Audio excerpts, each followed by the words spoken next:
bit rustic.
Is Larrimah? Yeah, it's about halfway between Daily Water and Mataranka, or about 4 to 4.5 hours, give or take, to Darwin CBD. Well, it depends if you've got a headwind or a tailwind. Yeah, it depends whether you get stuck behind a road train or trying to outrun a road train. Exactly, and that happened too. What are we doing here? Well, this town has a couple of stories. We want to try and nut it out, don't we? Yeah, so the first one is back in 2017 they had a population of 11 people here, and a guy named Paddy who lived up the road with his dog Kellie. He went home on the 17th of December 2017 on his red quad bike, and it was the last he was ever seen of, and the other 10 people in the town know nothing about where, how, why. He just disappeared, and his dog off the face of the earth. Well, there's some shonky stories going on. I reckon there's a few shonky stories going on. The thing is too, right? He made it home. He went inside. His hat was there. His wallet was there. I think even his watch was there. Like, he made it home. They made it home. It was the trek that they did. Oh, probably even a couple of times a day, even, wouldn't it? Yeah. So. It's probably about 300 metres from the pub to his home address. He does actually live on the Stewart Highway. Yeah. Used to be an old service station. He was a bit of a bushie. Yeah. He was Irish. He was an Irish immigrant, and he came here when he was 19. He did a lot of different trades. Yeah, he was, worked on the cattle farms and stations and stuff like that. But he came here, and the town was a bit cliquey.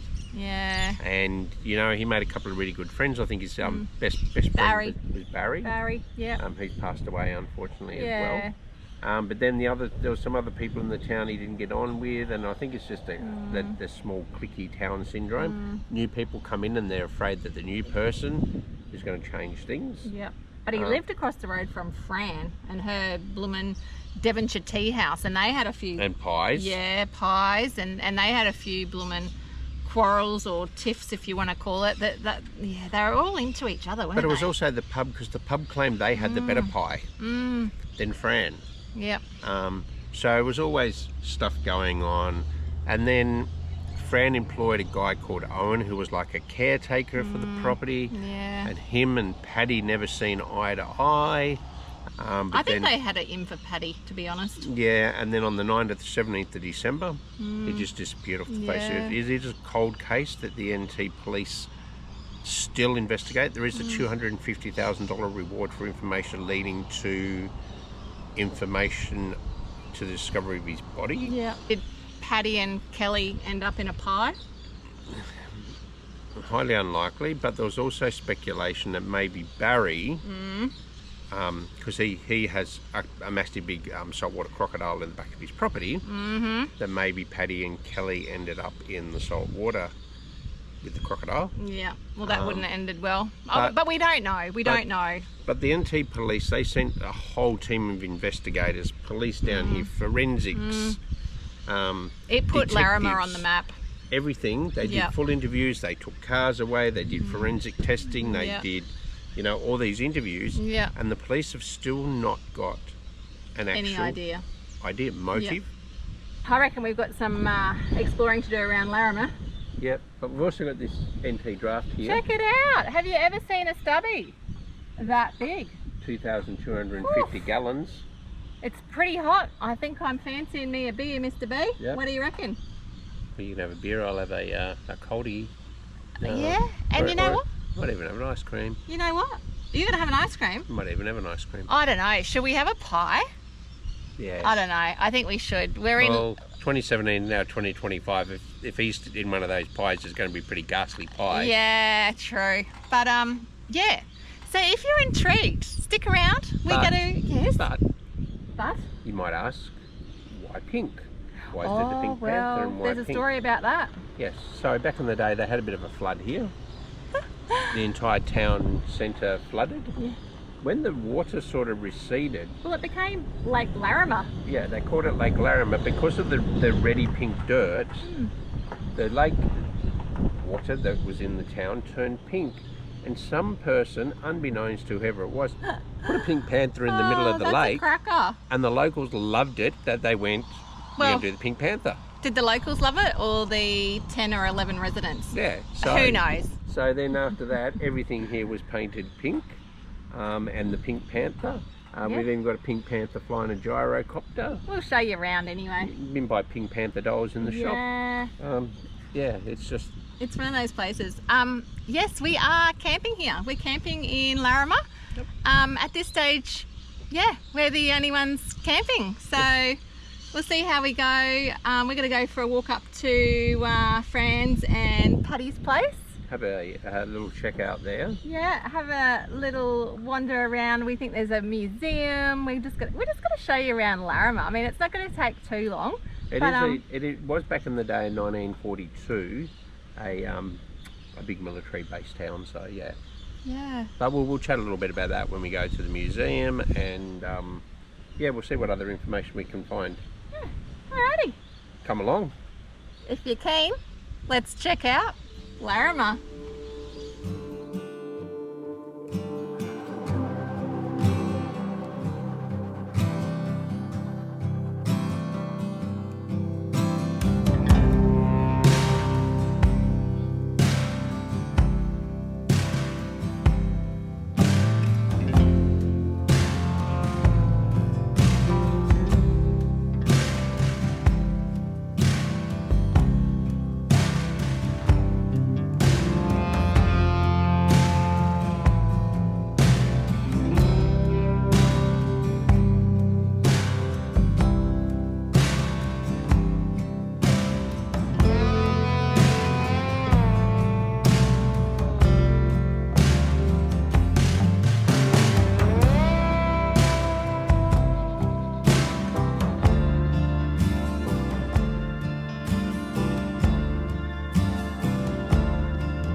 Now this is pretty cool. This is a bit of natural spring water that they have at Larrimah. Look at that. I wonder if it works. Let's have a look. Oh, I think the spring's gone dry. I tell you, this is a pretty sturdy pole though. What did you say that was up there? It's a gyrocopter. Oh, look at that. It's got his beers on the back there. Yep. Plenty of beer around here. Got There the is. classic 4X Aussie beer behind you. I know that you are debatable when I use this. It's debatable when I use this word. This place is a little bit rustic.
So Larrimah and the site here was used as part of a staging area for aircraft maintenance during the Second World War. Bertram, which is just up the road 8k, was actually built in 1941 at the height of the start of the Second World War. By 1945 it had 6,500 military personnel posted there, and Larrimah was like a siding where they would stop in transit, do refuel, and also provide meals and stuff for the troops.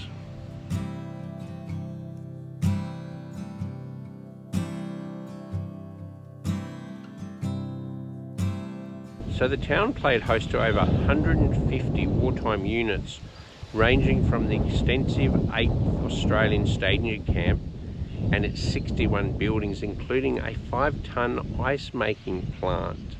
It also had a bulk issue petrol and oil depot and was constructed on the town's southern outskirts to provide fuel to the convoys as they pass.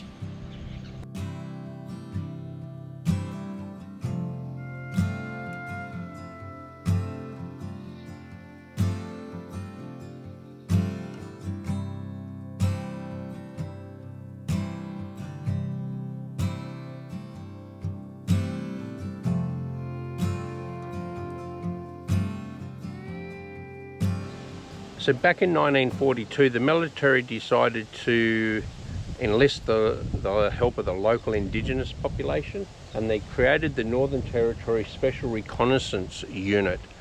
They were actually trained in the use of Molotov cocktails, guerrilla warfare, and they were paid with tobacco, weapons, and other stuff. They didn't actually receive an actual monetary fund, and they didn't actually get recognised for medals or back pay compensation until 1993, 50 years after the reconnaissance unit was started.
We would highly recommend popping in to see that museum. Yeah, it's quite good. It's very better than good. It's outstanding. It is, considering where we are. And I think too, like, if you're not stopping in Larrimah, you're missing out. Yeah, most of this stuff is getting on 80 years old. Yeah. So, yeah, it's very humbling from when I went to war to see what these guys went through at war. The disparity between technology and stuff like that. Very humbling to see how that they did it back in the day with a lot less than what we had.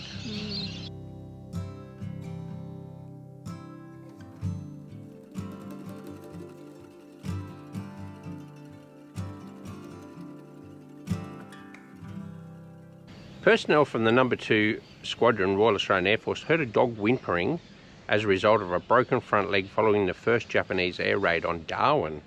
The dog was taken to the field hospital, where the medical officer reportedly insisted he could not treat a patient without knowing their name and number. After being informed that the patient name was Gunner and his serial number was 0000, the doctor set and plastered Gunner's leg. At that point, Gunner officially entered the records of the Royal Australian Air Force. After his ordeal, Gunner could foretell Japanese air attacks long before his human counterparts could.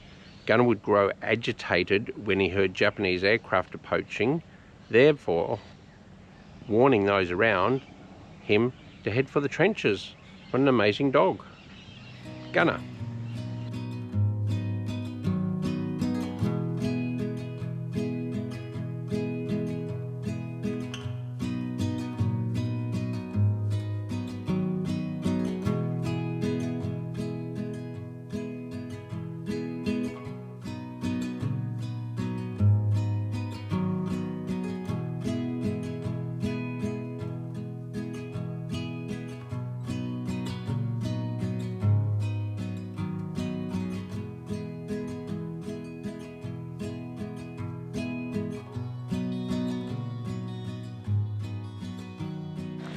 Isn't it interesting how different main roads are from what it used to be back in the day?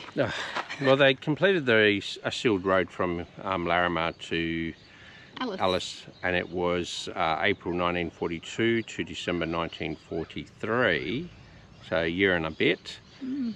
These days that would probably take them 20 or 30 years to do that, and at an exorbitant cost. I do know that the roads that would have been built during that time would have had defence personnel providing probably most of the labour for it.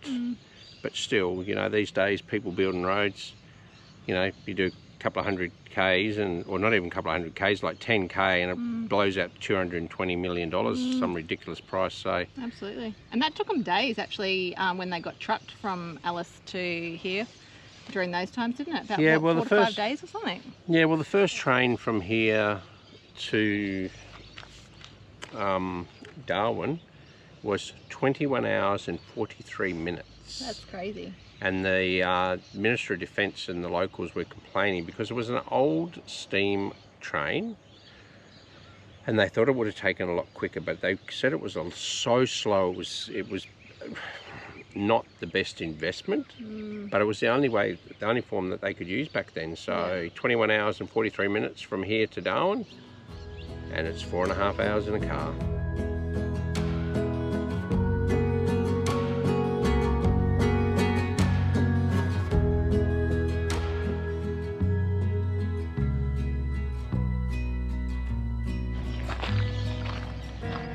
So there were 2 train lines that were actually constructed for around this area. One was for personnel and freight. The other one was for fuel and freight. So troops and fuel never went together. Probably not a good idea when you're getting people trying to bomb you, to have that sort of explosive content amongst the troops. So they had 2 dedicated train lines for that reason.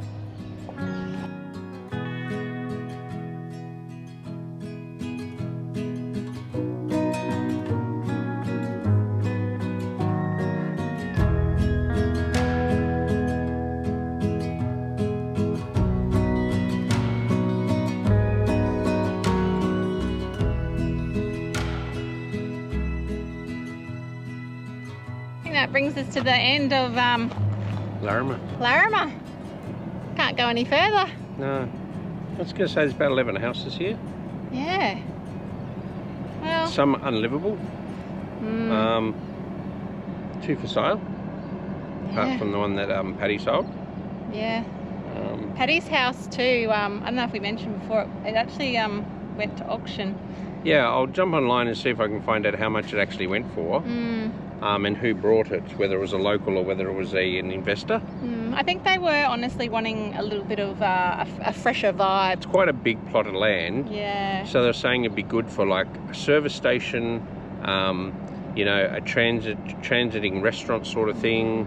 I think it's a rebuild. But how cool would it be if they could just leave that front little section of the old Paddy's place where the servo was originally? Well, if you turned it into a servo, you could, because I reckon the Bowsers would probably still be there. They'd need to be ripped out and replaced. Yeah. But I reckon that would be a unique petrol stop, and people would probably stop there. Name the servo Paddy's Place. Yeah. You know, BP, Ampol, Caltex, one of them take it over and just keep it as Paddy's Place. Yeah. And then it's living memory as well. They do in the shop have some, I'm going to say to me, they're a bit distasteful. We won't be buying any. Stubby coolers and some stickers that say knock off a local and then has a picture of Paddy there. I know what they're trying to do is to get them out so that the image gets out there, but I personally find that to actually be a little bit distasteful. Yeah, I'm not a fan of it either. Like, I just think it's just so tragic what's happened, and I think, you know, everyone wants to try and make money out of everything, but our respect goes to Paddy, Kellie, and their family. So yeah. Anyhow, let's keep pressing on. We'll walk back down the street of Larrimah. Haven't actually seen any of the locals, have we? No. I was hoping I was going to have a yarn to a couple of them, but